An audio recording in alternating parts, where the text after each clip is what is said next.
এবার ইব্রাহিম নবীর এই বাঘের খাঁচার সামনে ঢুকাইলো, জবানটা খুলে কোন যারে কেউ নাই তার কে আছে? বন্ধুরা রে আমার, ও আমার চান্দরা পাক দরবারের বাবারা, ও সরাইল বিজয়নগরের বন্ধু, ও আমার মাধবপুরের বাবারা, এবার ইব্রাহিম নবী যখন ভিতরে প্রবেশ করলো, ইব্রাহিম নবী আল্লাহরে ডাক দেখে, আল্লাহ হয়তো বাগে আমার খাইয়া ফালাইতে পারে, আমার নসিবে যদি খানা লেখা থাকে আমি আর বাঁচতে পারবো না। ও আল্লাহ তোমার কাছে ফরিয়াদ করি, আমার যদি মরণ দিবা, জেলখানের ভিতরে আমি নামাজে দাঁড়ায় গেলাম, আমারে মরণ দিনে নামাজরত অবস্থায় আমারে মরণ দিও। এই কথা বইলা তিনি আল্লাহু আকবার বলে দাঁড়ায় গেছে। বাগে তার পিছন দিক দিয়ে ধরতে গেল, ইব্রাহিম নবী রুকুর মধ্যে চলে গেল, আবার রুকুর মধ্যে খাড়ের মধ্যে ধরতে গেল, ইব্রাহিম নবী রুকু থেকে দাঁড়ায় সোজা দাঁড়ায় গেল, আবার পিছন দিক দিয়ে ধরতে গেল, ইব্রাহিম নবী রুকুর মধ্যে চলে গেল, আবার ইব্রাহিম নবীর সেজদার মধ্যে চলে গেল, সেজদার মধ্যে ধরতে গিয়েছে, ইব্রাহিম নবী আবার বসে গেছে, আবার বসার মধ্যে ধরতে গেছে, ইব্রাহিম নবী আবার সেজদার মধ্যে গেল। এইভাবে প্রথম রাকাত দ্বিতীয় রাকাত পড়ছে, পড়ার পরে ইব্রাহিম নবীর সামনে ইব্রাহিম নবী যখন বসে বসে পড়তেছেন, সালাম ফিরাইবার আগে বাঘটাও ইব্রাহিম নবীর সামনে এমন ভাবে দাঁড়ায় গেছে, এমন ভাবে পা দুইটা তুলে দাঁড়ায় রইছে। যুবক ভাইয়ার আমার, আর নমরুদ্দা মনে মনে কে, বাঘরে তোরে আমি 7 দিন ধরে খাওয়াই নাই, তুই কেন ইব্রাহিম নবীরে খাস না? এমনিতে মানুষ খাইবা লাগা পাগল হইয়া যাস গা। বাঘের চোখটা আর কইরাছা এমন ভাবে চাইছে, মনে কইতেছে বাতি যা তোরা ফেলে কবর গেলাম, জ্বালা জোড়াহে না। আর ইব্রাহিম নবী, ওই ইব্রাহিম নবী যখন তিনি নামাজটা সালামটি ফিরাইছে, দুইটা হাত আল্লাহর কাছে বাড়াইয়া দিছি, আর বাগে ইব্রাহিম নবীর খায় না কেন? নমরুদ্দা কয় খাস না কি লেগে, খাস না কি লেগে? বাগে চেহারাটা কাইট কইরাছা, মনে হয় যেন তুই আয়া ঢুকে দেখ, খাই না কি লেগে তা করি দেখ চাইয়া দিস। ইব্রাহিম নবী যখন দুইটা হাত বাড়াইয়া দিছে, নমরুদ্দা তাকায়া দেখতেছে, ইব্রাহিম নবীর সেজদা দেওয়ার সময় কপালের মধ্যে মাটি লাগছিল, নমরুদ্দা ছায়া দেখতেছে, বাগে ইব্রাহিম নবীর কামড় না দিয়া, বাগের জিব্বা দিয়া ইব্রাহিম নবীর কপালের দোলা বালি গোলা চাটিয়া মুছিয়া দিতেছি। আর জোরে জোরে কন্যা সুবহানাল্লাহ। যার কেউ নাই তার কে আছে? আল্লাহকে আমি সব দিক দিয়ে তোর পরীক্ষা করবো, শুধুমাত্র আমি আল্লাহর উপরে ভরসা রাখ।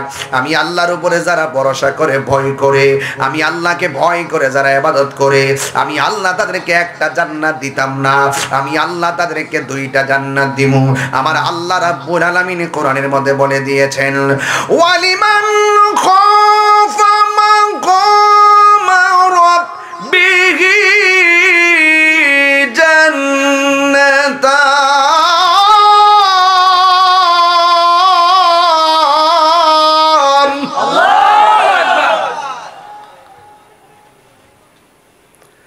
আল্লাহকে যারা ভয় করে ইবাদত করবে, আল্লাহ রাব্বুল আলামিন তার জন্য 2টা জান্নাত দিয়ে দিবে।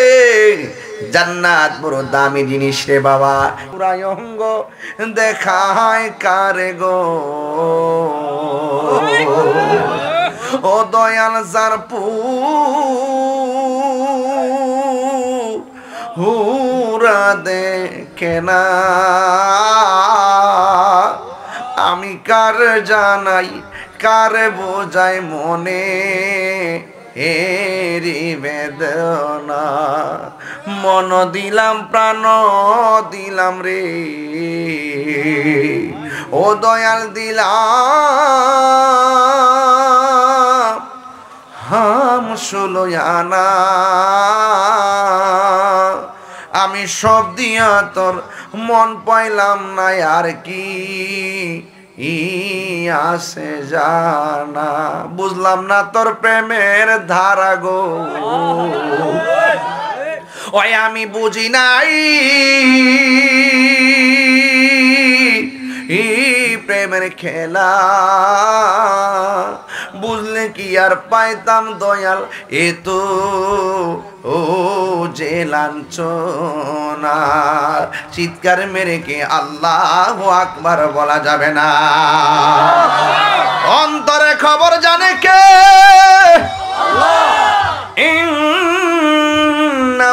ইন্নাল্লাহা আলিমুম বিযাতিস সুদূর।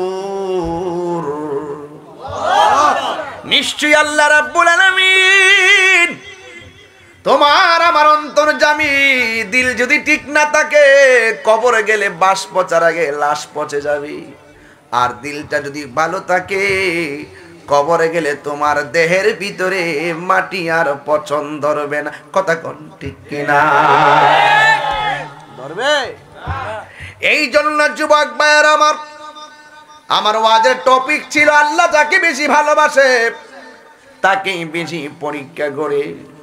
আল্লাহর ওলিদের জীবনী যদি তালাশ করেন, দেখবেন স্ত্রীর মায়া, সন্তানের মায়া, পরিবারের মায়া, ধন সম্পত্তির মায়া সব একদিকে রাইখা এমন একটা জায়গায় চলে গেছে যেই জায়গার ভিতরে আল্লাহর জিকির করলে বাধা দেওয়ার মতো কেউ নাই, আল্লাহর ইবাদত করলে বাধা দেওয়ার মতো কেউ নাই। দুনিয়ার কোন জাগতিক ধ্যান ধারণা তাকে গ্রাস করতে পারে না। তার অন্তরে একটা নাম, জবান খুলে কোন তিনি কে। ঠিক এমন ভাবে সব নবীগণকে আমার আল্লাহ এমন ভাবে পরীক্ষা করেছেন।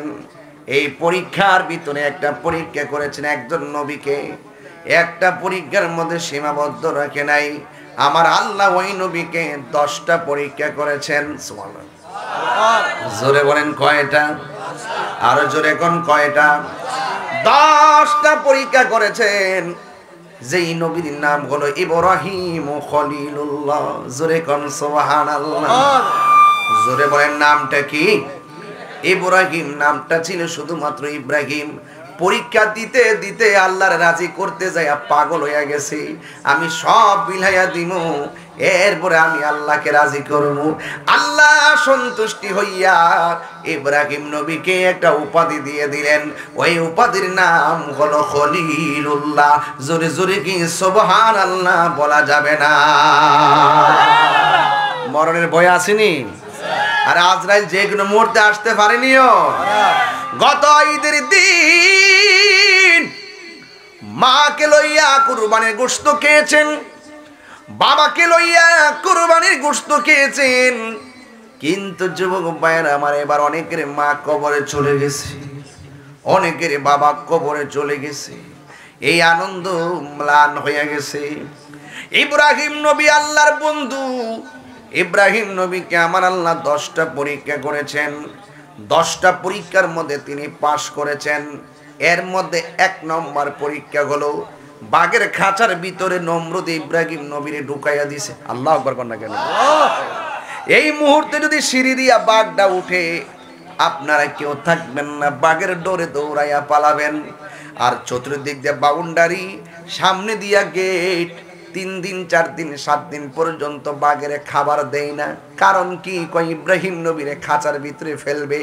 অনাহারি বাঘের সামনে ইব্রাহিম নবী পড়লে বাঘ খেয়ে ফেলবে।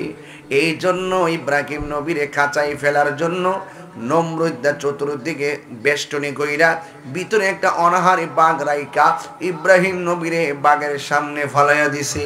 যেই মাত্র বাঘের সামনে ফলাইয়া বাহির দিক দিয়া গেটটা লাগাইয়া দিছে, আপনারা জবান খুলে বলুন, যার কেউ না তার কে আছে?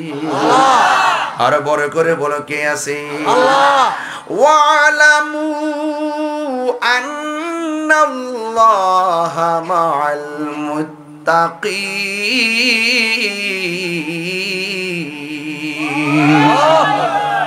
আল্লাহু ওয়ালিয়ুল্লাযীনা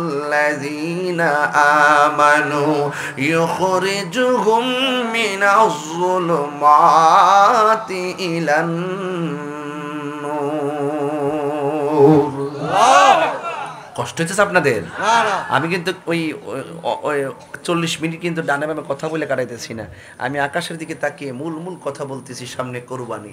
এই মুহূর্তে যদি আপনাদেরকে কিছু কথা না বলি, আমার হক আদায় হবে না। কথা কোন ঠিক না? ঠিক। এই জন্য আমার যুবক ভাইরা কথাটা খেয়াল করবেন। আমার নবীকে প্রশ্ন করা হয়েছে, ইয়া রাসূলুল্লাহ, নবী গো, কুরবানি কি? আমার নবী, আপনার নবী বলেছেন কুরবানি হলো ইব্রাহিম নবীর সুন্নাত। কোন নবীর সুন্নাত?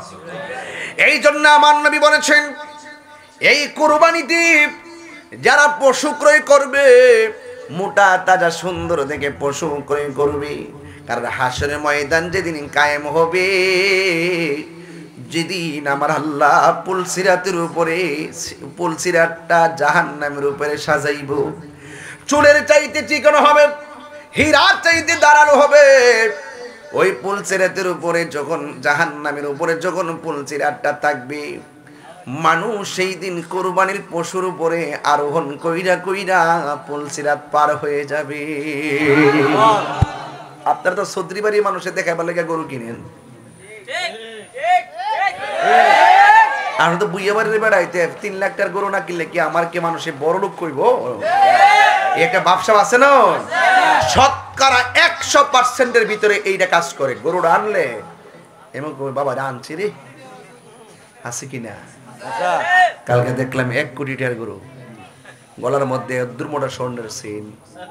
চেইনের লগিটা সম্পর্ক কি? চেইন কুরবানি দিব না? আহা, মানুষের দৃষ্টিভঙ্গি কোথায় চলে গেছে।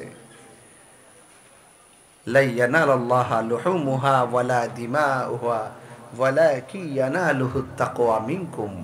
আল্লাহর কাছে কুরবানির গোশত পৌঁছে না, আল্লাহর কাছে কুরবানির পশুর রক্ত পৌঁছে না, আল্লাহর কাছে পৌঁছে বান্দার অন্তরে তাকওয়া। এই জন্য গরু কিনা মানুষকে দেখাইতে চাই না, আল্লাহকে রাজি করতে চাই। যদি কোন ঠিক কিনা? অনেকে গরুর শরীরে চামড়া রাখিয়া চামড়া বিক্রি করে ফেলা, এটা বিক্রি করা যাবে না।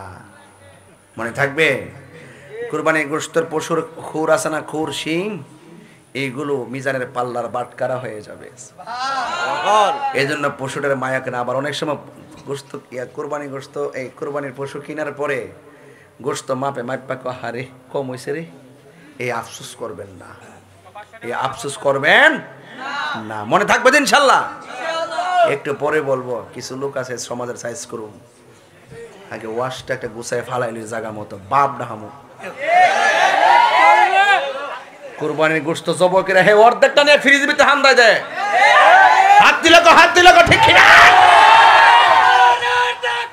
আল্লাহু আকবার, ইয়া রাসূলুল্লাহ, ইয়া রাসূলুল্লাহ,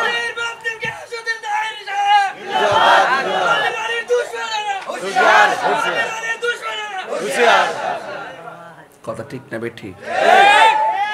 আবার কিতা করে জানেননি, গরুর গোশত সুন্দর করে খা, গরিবে বাইতে আইবার আগে গরুর গোশত খাইয়া সাদা একটা লুঙ্গি ভরে ফেটটা বাইর করে গামছাটা কোমর মধ্যে গামছাটা বাইন্দা হে সড়ক দিয়ে আডে অতর হিলেল দে লয়া ক তারা খাই কাট না খাইয়া বইলা লাই।